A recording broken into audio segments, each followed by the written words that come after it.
You probably feel like a kid at Christmas. You just got your SOK server rack batteries and you're ready to get the boxes open and get inside. Well, that's great, but today we're going to show you a couple of tips that can make this process a heck of a lot easier and safer. These batteries are pretty heavy, so we recommend you follow this video to make sure they get unboxed properly and just to make it easier on you getting the process started. I highly recommend, if you haven't already, get started by assembling the rack first. We have a video on that too, so I have that sitting over here. It's ready to go. And then the stack of batteries right here behind me, we're going to go ahead and start getting them opened up. My choice of box cutter is this knife right here. This is by a company I believe called Olfa, O-L-F-A. Maybe I'm pronouncing it wrong, but either way. These are great because they have a nice long blade. They always stay sharp. If it gets dull, you can just snap another chunk off. So obviously, we're going to cut the tape, get the box opened, and these are double boxed, so there is essentially a box in a box. So if I flip this flap open, you can see there's another box inside.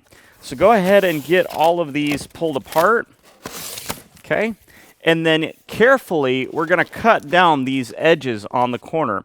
And using this knife, make sure it's nice and sharp, cut down both edges, but you don't want it to be so long that you cut through and nick anything inside. You want to make sure the battery doesn't get harmed. Now, just like a kid at Christmas, I too got ahead of myself. I forgot to mention to you guys, the side that has the sticker that has the model number and the serial number, that's the front of the battery. So once you cut down both of these edges, you can flap that down, and now you have access to the front of the battery here.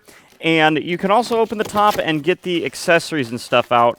There's some screws in there, the front screws, some terminal protectors and that sort of thing. And there's also the rack ears.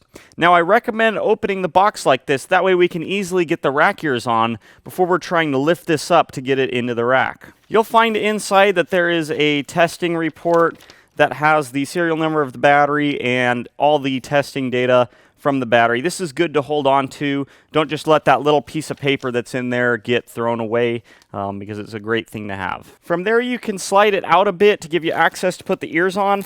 I like cutting back some of the protective foam, again, making sure not to nick the battery, and then slide this plastic bag back. And now we have perfect access to this side of the battery here where the ear mounts. Now there's a little baggie that comes with this. This has all of the screws to screw the battery into the rack as well as the ears into the battery.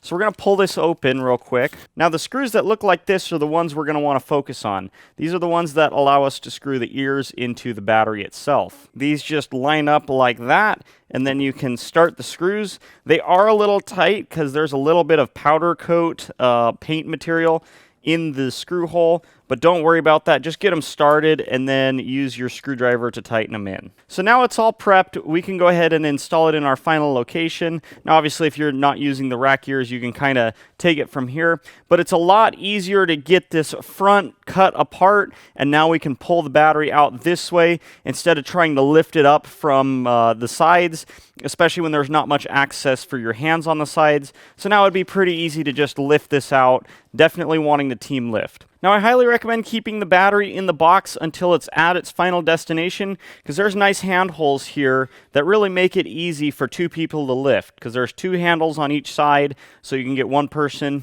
get both hands in there, and then it's easy to move them around. Once they're kind of out of the box, they're a little bit awkward to move, so that's why I highly recommend keeping them in the box. I highly recommend at this point you take a quick opportunity to press and hold the RST button, reset button, for about 3 seconds and power up the BMS and make sure that there's no faults with the battery, because you'd want to make sure the battery's working before you get it all installed and in the rack and out of the box. That could be a real pain in the butt.